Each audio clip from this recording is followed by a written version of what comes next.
اگر آپ چاہتے ہیں کہ بچے میں اچھی عادتیں پیدا ہوں، دین کا اہتمام ہو، دین پر عمل کرنے والا ہو، تو بچپن ہی سے اس کو دین کے اہتمام کا عادی بنائیں۔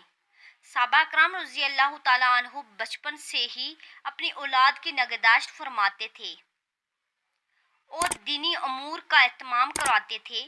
حضرت عمر رضی اللہ تعالیٰ عنہ کے زمانہ خلافت میں ایک شخص پکڑ کر لایا گیا جس نے رمضان میں شراب پی رکھی تھی اور روزے سے نہیں تھا۔ حضرت عمر رضی اللہ تعالیٰ عنہ نے ارشاد فرمایا کہ تیرا ناز ہو، ہمارے تو بچے بھی روزے دار ہیں۔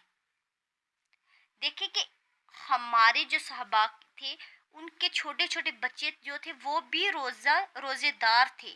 جب بچوں کو شروع سے عادت روزے کی ڈالی جائے تو وہ بڑے ہو کر بھی روزے رکھیں گے۔ جب ہم ان کو شروع سے روزہ نہیں رکھنے دیں گے، وہ بڑے ہو کے بھی کہیں گے کہ ہم روزہ نہیں رکھ سکتے، یعنی تو اتنا بڑا ہو کر بھی روزہ نہیں رکھتا۔